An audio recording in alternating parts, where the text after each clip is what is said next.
Šabat šalom. Dnes sa s vami zvítam práve týmto pozdravom, ktorým sa zdravia všetci Židia, ktorí veria v Hospodina, Boha Izraela, a aj mesiánsky Židia, ktorí uverili v Ježiša, v Ješu ako svojho Mesiáša. Buďte požehnaní, moji milovaní bratia a sestry. Dnes som chcel pokračovať v nahrávaní na tému Duch a nevesta volá príď. Na srdci som mal od minulého týždňa slovo o jednote Kristovej nevesty a slovo o rozdelení, ktoré musí byť prekonané. Avšak Duch Svätý mi ráno vnúkol myšlienku, ktorej som musel zostať verný, a tá myšlienka znela: Andrej, porozprávaj svedectvo o tomto, čo chceš rozprávať. Porozprávaj svedectvo svojho života. A ja teda stojím pred vami s tým, že chcem vám niečo porozprávať ako svedectvo svojho vlastného života. Narodil som sa v roku, kedy zaznelo jedno veľmi významné proroctvo do cirkvi. Toto proroctvo dostal David Wilkerson. Predpokladám, že mnohí tohto Božieho muža ste poznali, či už prostredníctvom jeho kníh, jeho skúseností evangelizácie medzi gengami v Brooklyne, alebo prostredníctvom jeho vyučovaní a kázaní. V roku, v ktorom som sa narodil, zazneli aj tieto slová. David hovoril, budem to citovať v češtine, keďže mám anglický preklad do češtiny: Nyní dávejte dobrý pozor.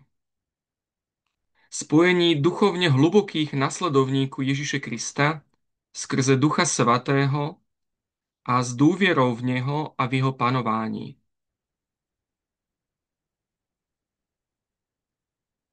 Táto nadprirodzená cirkev pravých křesťanů bude cirkví v podzemí a bude zahrnovat katolíky, protestanty a všechny denominace, jak bílé, tak i barevné, ze všech národů.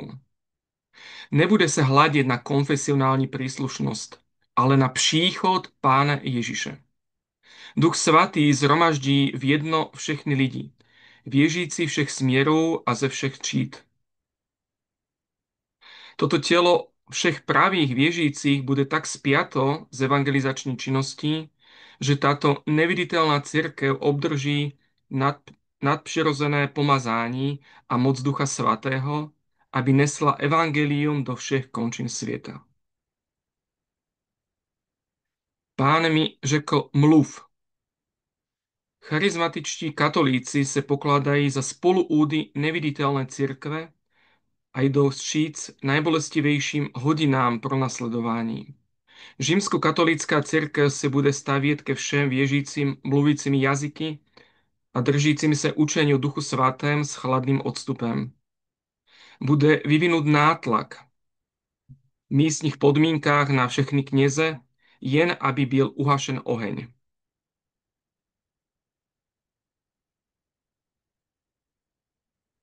Vidím, jak 500 000 těch, kteří jsou zapojeni do katolické charizmatického hnutí, budou obviňovaní těmi, kteří stojí vne, že nemají žádné sociálne smyšlení a že odpadli od katolických tradic. Mnozí však brzy poznají, co mají vzácného v lásce a obecenství a spoločného s probuzeneckými protestanty a s týmito katolíky, kteří sa sústredili jedine na osobu Ježiša Krista, na plnosť Ducha Svatého a na příchod Mesiáša. Mnozí mi nebudou věřit, ale nastane den, ve kterém katolíci, protestanti a z mnoha jiných konfesí opustí dosavadní kruhy a skupiny. Títo noví křesťané sa nebudú nazývať katolíky či protestanty, budú to obnovení křesťané. Táto spoločnosť nebude založená na jazycích, nýbrž v Bohu Otci a jeho Synu i ve spoločenství. A potom pokračovalo to prorocké slovo o tom, čo bude Duch Svätý robiť za železnou oponou, kde vyhľadá srdcia tých, ktorí budú túžiť po ňom a bude nastolený pokoj medzi východom a západom, aby do komunistických krajín mohlo vniknúť evanjelium. A na konci toho prorockého slova s veľkou bázňou hovorí: konec sveta přichází. Byl jsem vždy pozitívnym kazatelem. Nikdy jsem příliš nekázal soudu. Avšak, milí přátelé, nemôžeme mluviť o jeho příchodu, aniž bychom videli, co bude předcházet. Pán praví: když se toto začne dít, napřimte hlavy, nebo vaše vykoupení je blízko. A na záver svojho posolstva David Wilkerson opakuje veľmi dôležité pre všetkých, ktorí budú prechádzať týmto obdobím: Bůh má všechno pod kontrolou. Ak si budete chcieť pozrieť toto kázanie, tak časť nájdete na webovej stránke Cirkev v dome a prípadne si môžete nájsť pôvodnú anglickú verziu. Citujem pri mojom svedectve tieto slová, pretože ja som sa stal ich účastníkom. Účastníkom toho, ako sa toto slovo reálne naplnilo. Niekde na západnom Slovensku, na Záhorí, v meste Malacky, vtedy jeden mladý 16-17 ročný muž navštevoval gymnázium a v rokoch 1989 a 1990 zaznelo k tomuto mužovi Božie slovo, keď sa mu Ježiš ukázal v jeho bratoch a sestrách. Pán Ježiš sa mi nezjavil vo sne, ani to nebol nejaký zážitok mystický, nebol som vo vytržení ducha, ale prišiel ku mne cez spoločenstvo mojich spolužiakov, ktorí boli veriaci a uverili v Pána Ježiša. A prišiel ku mne cez osobu jedného katolického kňaza, ktorý bol zapáleným pre Ježiša a jeho Božieho ducha. A práve skrze toto svedectvo týchto ľudí ma nebeský Otec oslovil, aby som išiel za ním. A ja som vtedy povedal: áno, Pane Ježišu, chcem ťa poznávať, chcem ísť za tebou. Bolo to obdobie 90. rokov 20. storočia, keď s veľkou mocou začal pôsobiť Duch Svätý. Ja si osobne myslím, že sa nielen naplnilo proroctvo Davida Wilkersona, ale najmä sa stali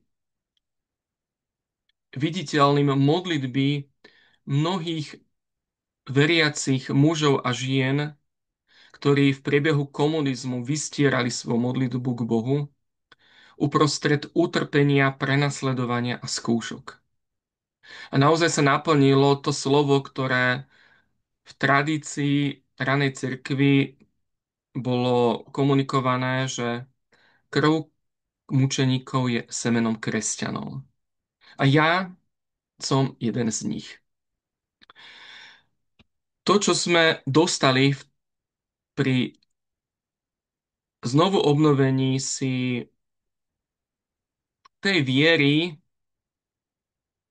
ktorou nás rodičia a krstní rodičia dali ako malé deti pokrstiť, tak znovu obnovením tejto viery nám bol daný Duch Svätý a mnohí z nás sme v tom období zažili to, o čom rozpráva Nový zákon a Božie slovo ako krst Duchom Svätým. Prežili sme skúsenosť s Duchom Svätým a zažili sme, ako nás náplňa Boží duch skrze svoju moc a svoje dary. Ja spolu s ďalšími bratmi a sestrami sme boli zároveň pozvaní k tomu, aby sme túto skúsenosť s Duchom Svätým, ktorá v prostredí katolíckej cirkvi sa šírila cez tzv. Charizmatickú obnovu, aby sme ju sprostredkovali ďalším. A od roku 1995 sme začali organizovať také týždňové evangelizačné semináre, ktoré sa nazývali EFATA, otvor sa. A motom týchto seminárov bolo slovo z listu Efezanom, a to vám už aj ukážem, aby by sme tu mali Božie slovo ako to, čo je dominantné, nie moju osobu. Efezanom 5. kapitola, 14. verš. Prebuď sa ty, čo spíš, vstaň z mŕtvych a bude ti svietiť Kristus. Duch Svätý otvoril uprostred katolíckej cirkvi dokorán dvere pre ohlasovanie nielen živého vzťahu veriacich s Ježišom Kristom, ale aj skúsenosť s Duchom Svätým, v ktorom potom sme ohlasovali radostnú zvesť ďalším bratom a sestrám podľa služobnosti, ktorú každý mal. Zároveň sme zažívali množstvo uzdravení, aj vonkajších telesných, ale predovšetkým tých vnútorných. Mnoho ľudí zažilo Boží dotyk Ducha Svätého, začali hovoriť v jazykoch, modliť sa v tom duchu, ktorý v nás sám sa modlí a zároveň buduje nášho vnútorného človeka. Prichádzali prorocké dary, prichádzali služby, ktoré boli orientované na posilňovanie iných. Ovocím týchto diel boli aj služby, ktoré boli namierené na chudobných, ľudí bez domova, týrané ženy. Postalo niekoľko sociálnych projektov, ktoré vychádzali ale z modlitby a v dôvery Božiu starostlivosť. Pán mocne konal uprostred katolíckej cirkvi na Slovensku a mocne konal v živote mnohých z nás. A túto cestu, ktorú som vtedy ja prechádzal, som vnímal ako svoje životné poslanie. Čo znamená uprostred katolíckej cirkvi to, že slúžiť Bohu znamená stať sa prezbiterom, kňazom katolíckej cirkvi a prinášať, tak ako to robil Pavol s nerozdelým srdcom, prinášať túto radostnú zvesť druhým ľuďom. A ja som na to povolanie, ktoré som dostal od pána, vtedy odpovedal. A musím povedať, že pán v tomto čase naozaj doširoka otváral v katolíckej cirkvi dvere pre ohlasovanie jeho evanjelia a pre pôsobenie Ducha Svätého. A bol som súčasťou tohto diania až do roku 2006.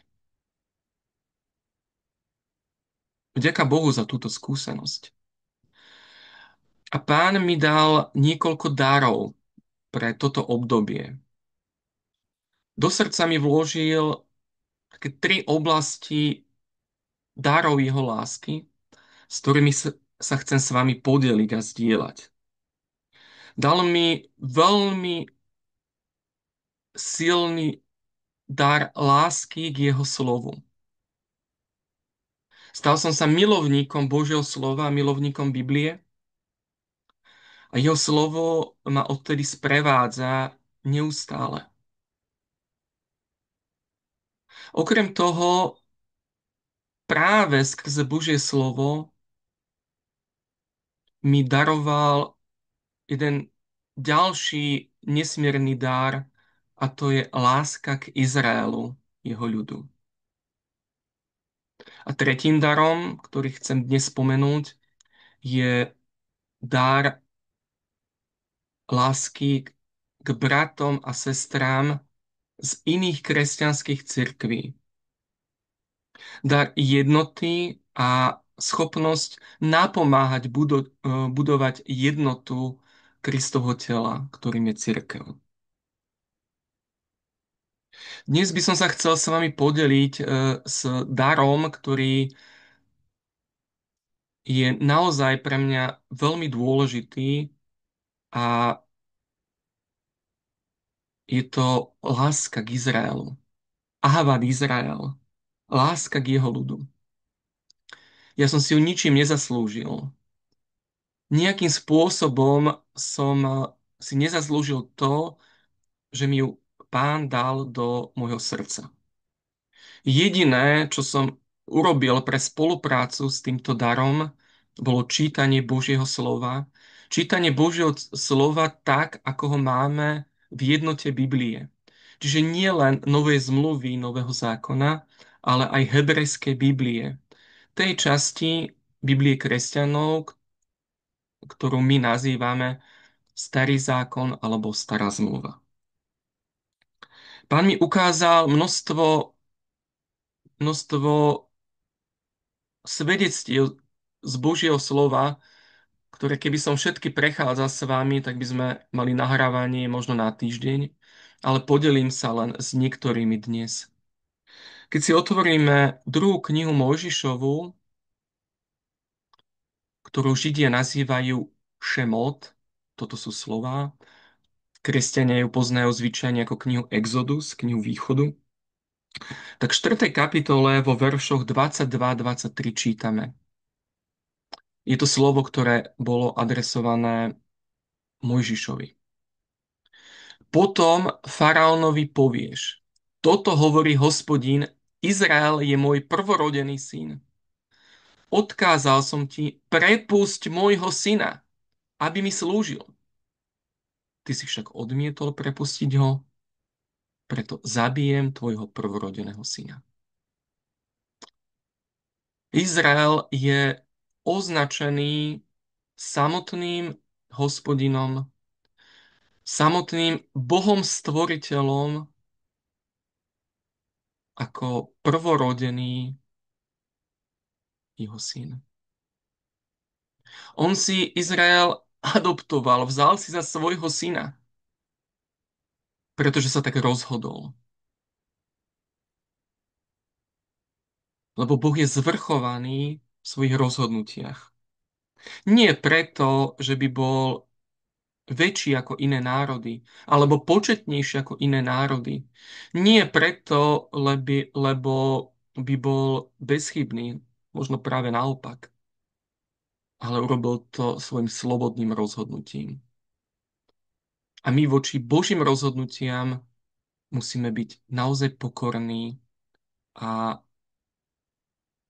prijať jeho vôľu, ktorá je v nebi, za tú vôľu, ktorú my tu príjmame na zemi.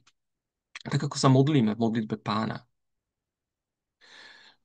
Toto slovo o vyvolení Izraela zaznievalo potom ešte mnohokrát. Ja spomeniem aspoň jeden verš z prorokov. Keď bol Izrael mladý, miloval som ho, z Egypta som povolal svojho syna. Je to svedectvo lásky Boha k svojmu ľudu.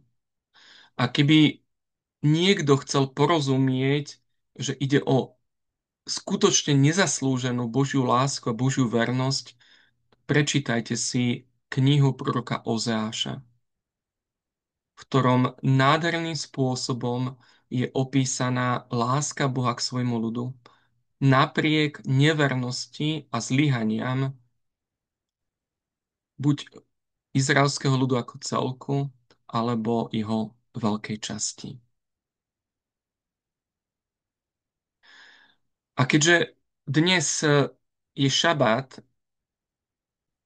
ten 7. deň stvorenia, židovský ľud si v každý šabát číta istú stať z Božieho slova, nazýva sa to paraša. A dnes sa bude čítať predposledná paraša z 5. knihy Mojžišovej, z knihy Devarim, alebo ako my poznáme z knihy Deuteronomium, pretože budúci šabát sa bude čítať posledná časť, pretože končí starý rok a o 2 týždne by mal byť rok nový. Medzi tým bude sviatok Roš Hašana, nový rok, o ktorom sme v rozprávaniach, nahrávaniach tu hovorili ako o dni trúbenia, Jom Truá. Dnes zaznieje na všetkých miestach v Izraeli, ale aj na všetkých miestach, kde Židia čítajú Božie slovo, aj z knihy Deuteronómium, ako som spomenul. A chcem vám upriamiť pozornosť na 26. kapitolu, verše 17 až 19. Pretože sa jedná o niečo, čo je podstatou vzťahu medzi Hospodinom a jeho ľudom Izraelom. Dnes si o Hospodinovi vyhlásil, že ti bude Bohom, že budeš chodiť po jeho cestách a zachovávať jeho ustanovenia, príkazy a právne predpisy a že ho budeš poslúchať. Aj Hospodin dnes vyhlásil, že budeš jeho ľudom, zvláštnym vlastníctvom, ako ti slúbil, no musíš zachovávať všetky jeho prikázania. On ťa vyvýši nad všetky národy, ktoré utvoril, aby si mu bol chválou, cťou a ozdobou, aby si bol svätým ľudom Hospodinovi, svojmu Bohu, ako povedal. V texte v 19. verši čítame hebrejské slovo he emircha. V češtine ho prekladajú zažekl.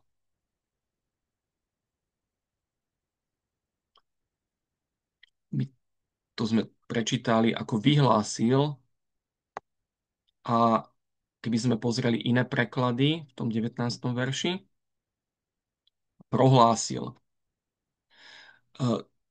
To prehlásenie, vyhlásenie, to slovo, ktoré je použité, je inak slovo, ktoré v tomto tvare je len jedinýkrát použité, čo je niečo výnimočné.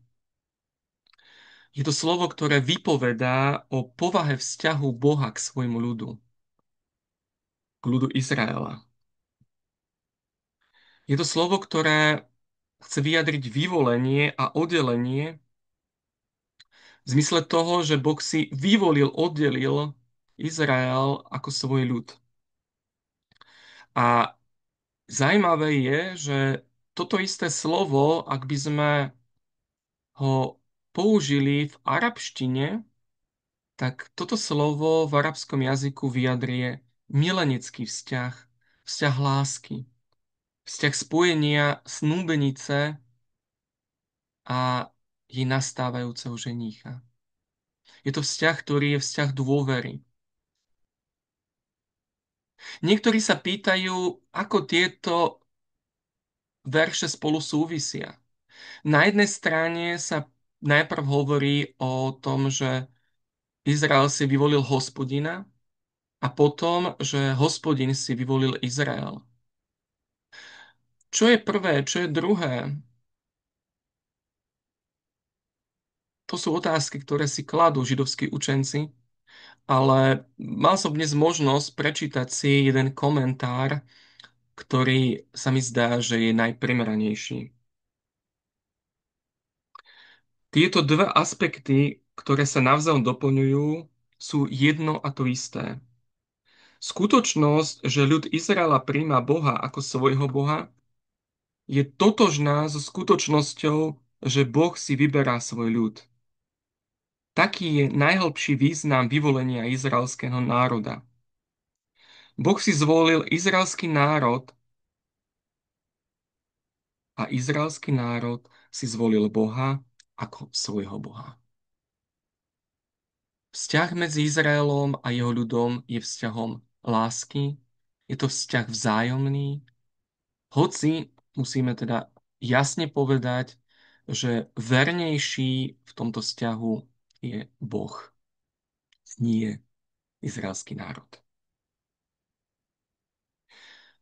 Ja som ako veriaci kresťan z národov uveril v Boha Abraháma, v Boha Izáka, v Boha Jakuba a Boha Ježiša Krista.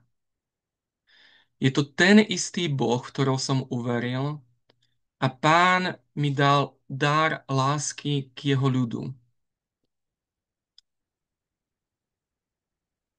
A keď bude nejaká koruna, ktorú každý z nás dostane pri stretnutí s našim Bohom, tak túto korunu, ak dostanem túto korunu od Pána, tak podobne ako čítame v Zjavení 4. kapitole, že boli starší, 24 starších, ktorí mali koruny na svojich hlavách, tak ich dávali späť, hádzali ich na zem pred najvyšším, pred tým, ktorý sedí na tróne. Keď mu zdávali vďaky, tak svoje koruny dávali pred neho.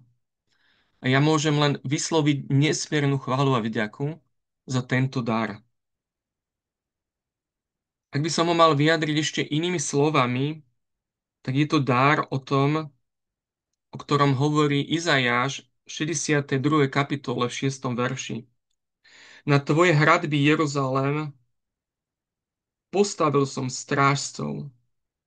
Oni vodne ani v noci nikdy nebudú mlčať.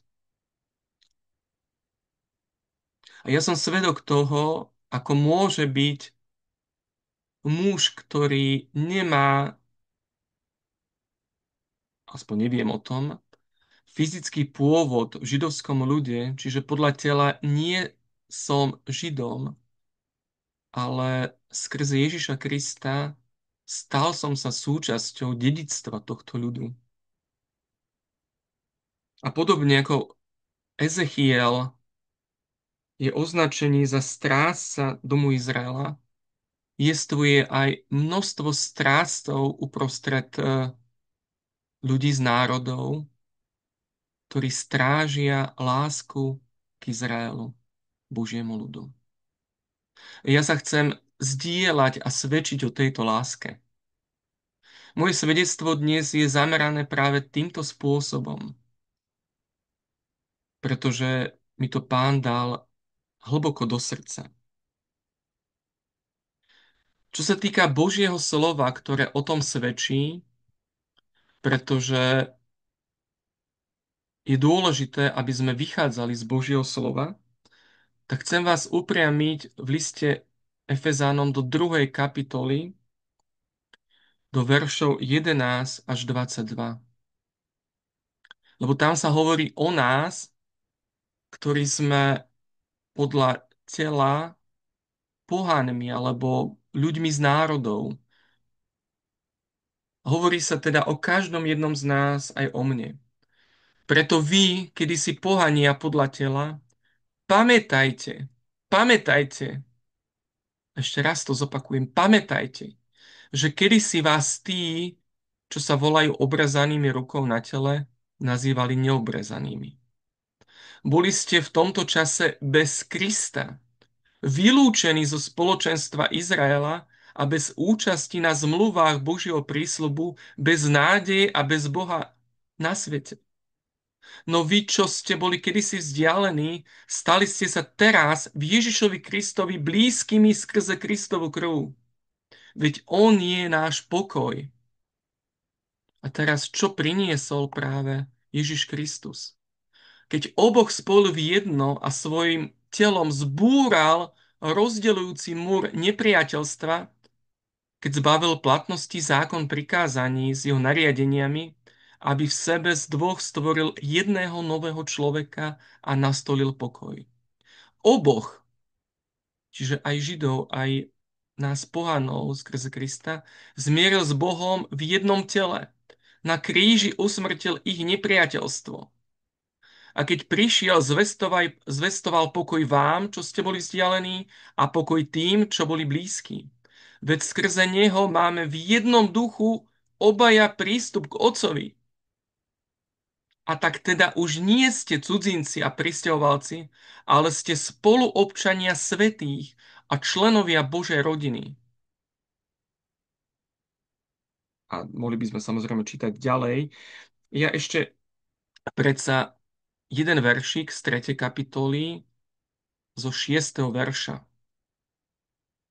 Pohania, čiže my, sú skrze evanjelium spoludedičmi, spoluúdmi a spoluúčastníkmi prisľúbenia v Ježišovi Kristovi. Dávam veľký dôraz na to spolu dedičmi, spolu údmi, spolu účastníkmi. Nie sami, ale spolu so židovským ľudom. Pretože Ježiš Kristus podľa tela bol židovský muž, ktorý sa narodil židovskej matke. Jeho súrodenci, ktorých poznáme podľa niektorých výkladov bratranci, sestrenice, to už sú rozdielne výklady, ale boli Židia. Jeho učeníci boli Židia. Z tých, z ktorých sa stali 12 apoštoli, boli Židia. Pavol, apoštol pohanov, ktorý píše list Efeským a potom ďalšie listy, zvlášť by som upozornil na list Rimanom, kapitoly 9 a 11, kde sa hovorí o tajomstve Izraela. A je to nádherný text, ktorý sa častokrát kazateľmi obchádza. Hovorí ako Žid, hoci hlása evanjelium pohanom. My sme spoludedičmi, spoluúdmi a spoluúčastníkmi. A Ježiš Kristus zbúral múr rozdelenia medzi Židom a pohanom. Preto my nemôžeme tento múr znovu stavať. My nemôžeme postaviť múr medzi nás, veriacich s pohanou, kresťanov, a medzi židovský ľud. Ak to robíme, robíme to v rozpore s Božím slovom, robíme to v rozpore s tým, čo je Božou vôľou. Toto mám hlboko vo svojom srdci. A preto by som sa dnes chcel s vami modliť, priatelia. Veľmi túžim, aby ste spoznali Boží pohľad na Izrael, aby ste vnikli do ducha hebrejského písma, pretože je to Biblia ranej cirkvi. Bola to Biblia Ježiša Krista. Lebo v tom čase žiaden nový zákon nebol. Božie slovo v čase Ježiša a ranej cirkvi bola hebrejská Biblia.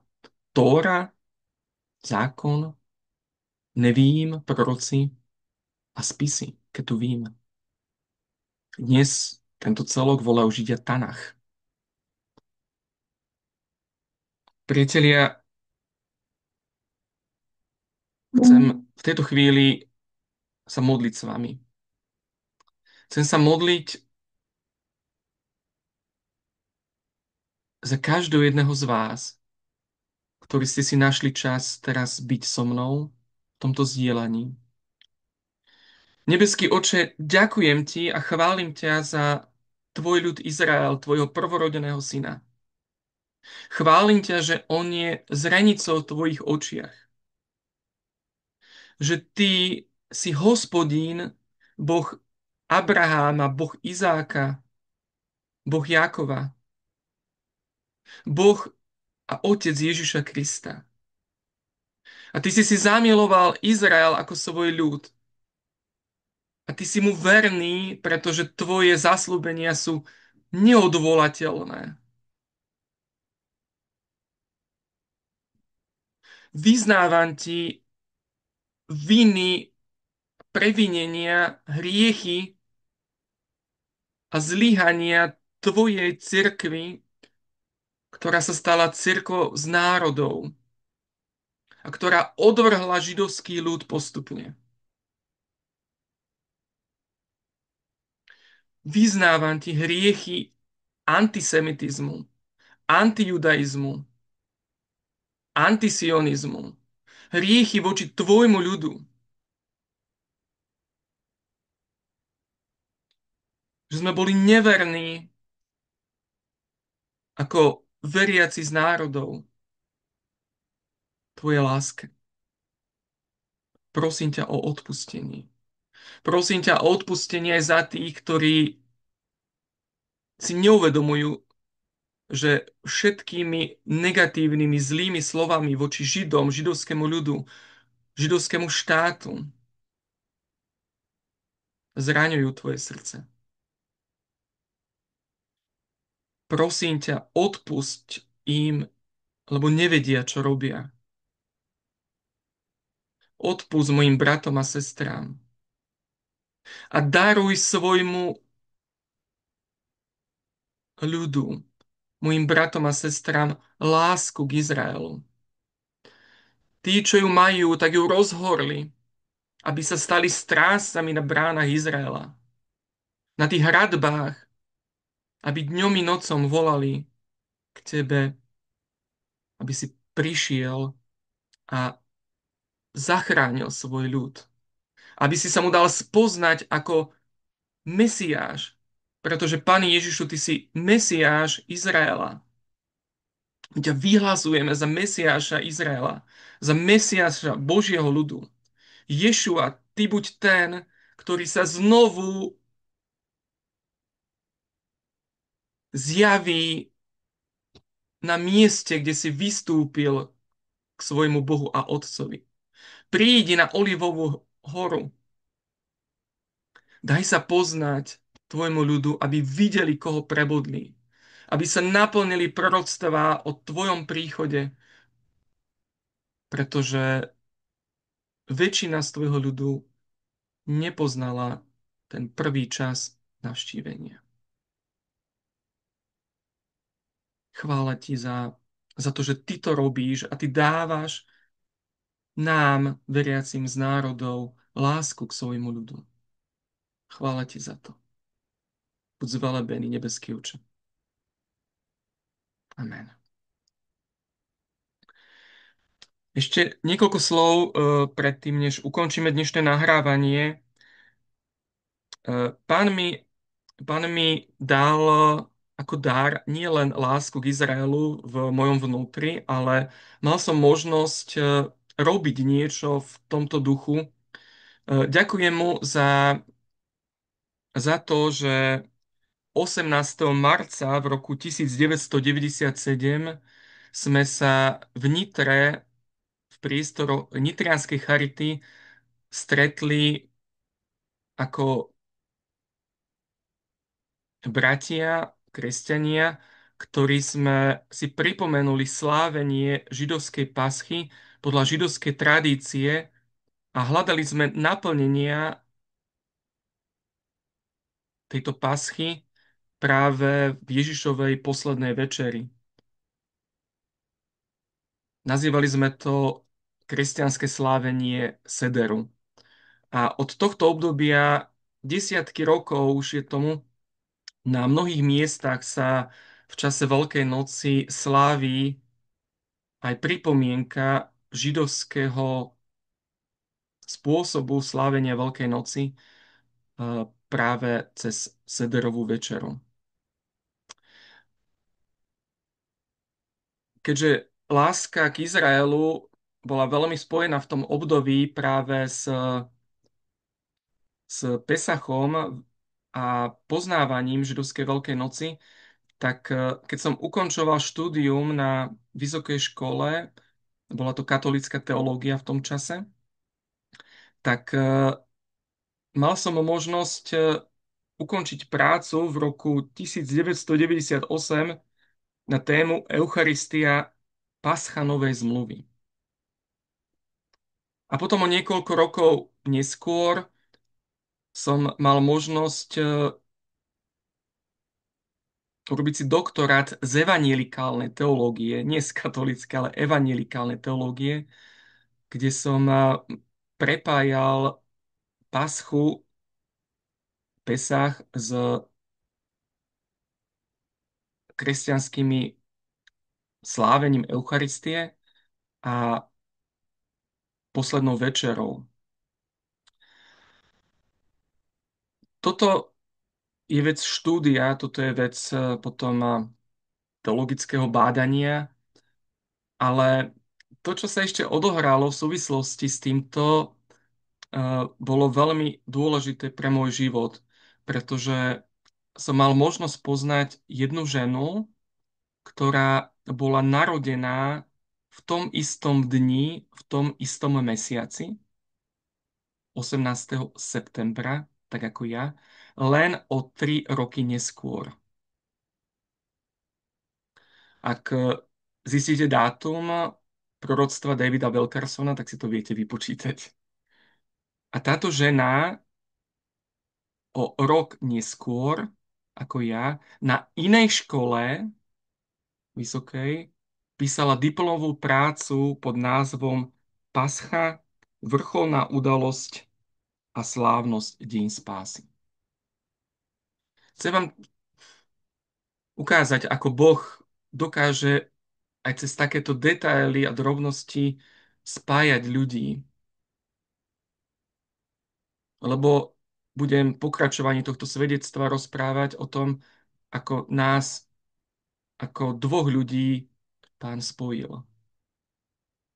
Ale to, čo chcem dnes zdôrazniť, je práve spojitosť s láskou k Izraelu, k jeho ľudu, čítaniu Božieho slova a jedným takým vyjadrením práve tohto všetkého je židovský Pesach a Ježišova posledná večera.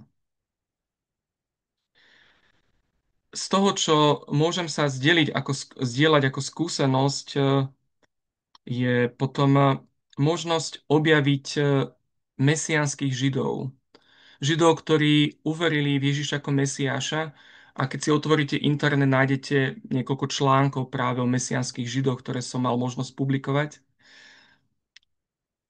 Veľkým darom pre mňa bolo spoločenstvo v Bánovciach nad Bebravou, spoločenstvo Lechaim, kde sme mali niekoľko rokov možnosť nielen zdieľať Božie slovo, ale aj spomínať na židovské tradície, sviatky, kde sme práve tú lásku k Izraelu rozvíjali v spoločenstve, ktoré sa schádzalo v dome jedného môjho brata Borisa. A bolo to ešte veľmi veľa, čo Pán pripravil práve v súvislosti s ľudom Izraela. Chcem vám upriamiť pozornosť na službu Chevry na Slovensku. Je to nezisková organizácia v Žiline, ktorá už desiatky rokov slúži Židom na Ukrajine a pomáha židovskému ľudu vrátiť sa do zeme Izraela alebo zmierniť sociálnu núdzu tých, ktorí prežili holokaust, a tí, ktorí zostali častokrát v veľmi ťažkej sociálnej situácii. A v spolupráci aj s touto organizáciou sme mali možnosť sa zoznámiť s viacerými mesiánskymi Židmi. Tými, ktorí uverili v Ješu ako Mesiáša Izraela. Občianske združenie, ktoré dnes môže pomáhať aj židovskému ľudu prostredníctvom nejakých praktických vecí, je aj občianske združenie Alia, ktoré sme mali možnosť založiť a cez ktorý kanál vlastne toto video zdieľame. A na záver dnešného zdieľania chcem sa ešte vrátiť Božiemu slovu, lebo to je to najdôležitejšie, aby všetko bolo zakorenené v Božom slove. Chcem vám upramiť pozornosť samozrejme na celý list Rimanom a zvlášť kapitoly 9 až 11, kde sa hovorí o tajomstve Izraela, ale budem venovať pozornosť veršom 11. kapitole 25 až 27. Nechcem totiž, bratia, aby ste nepoznali toto tajomstvo, aby ste neboli múdri sami pre seba, že časť Izraela sa zatvrdila dovtedy, kým nevojde plný počet pohanov. A takto bude celý Izrael spasený. Ako je napísané, zo Siona príde vysloboditeľ, odvráti bezbožnosť od Jakoba. A toto bude moja zmluva pre nich, keď odstránim ich hriechy. Vzhľadom na evanilium sú nepriateľmi kvôli vám, ale podľa vyvolenia sú milovaní kvôli otcom. Veď neodvolateľné sú Božie dary milosti a povolanie. To je to, čo sme si už rozprávali. Neodvolateľné sú Božie dary milosti a povolanie. A ešte predsa sa vrátim k veršu 15. v tejto kapitole. A toto prečítam v roháčkovom preklade. Lebo ak je ich zatvrdnutie zmierením sveta, čo potom iné ich prijatie ako život? Život z mŕtvych. Priatelia, smerujeme k vrcholnej udalosti v dejinách tohto sveta. Tou udalosťou bude druhý Ježišov príchod na tento svet. Ten príchod, o ktorom bolo povedané, že sa vráti tak a tam, odkiaľ odišiel. Bude to ten slávnostný príchod na Olivovú horu. A to bude udalosť, kedy bude Ježiš zjavený celému Izraelu ako ich Mesiáš. Ten, koho nepoznali, pretože Boh im dal istý závoj. Nie preto, že by ich zavrhol, vonkoncom nie. Ale ak by celý Izrael pred 2000 rokmi uveril, nikdy by sa evanílium nedostalo k všetkým národom. Pretože Izrael vždy bol, je a bude oddelený od iných národov. Ale tým, že len maličká skupinka, maličké stádo, alebo inými slovami zvyšok Izraela uveril, tak sa evanjelium zvestovalo aj nám, ľuďom z národov. A my očakávame a modlíme sa za to, aby celý Izrael prijal Ježiša ako Mesiáša. Tá udalosť príde a my sa k nej blížime. Blížime sa ku koncu dejín. A na tento úmysel sa modlíme. Pane, príď na Olivovú horu. Sjav sa Izraelu. Zlož ten závoj, aby celý Izrael uveril v teba ako svojho Mesiáša. Aby sa naplnilo Zachariášovo proroctvo, uvidia, koho prebodli. Medzi touto udalosťou však je ešte istý čas, ktorý musí prísť. O tomto čase nebudem teraz rozprávať. Je, je o ňom napísané v Božom slove. Ale chcem ukončiť ešte jednou modlitbou toto moje zdieľanie.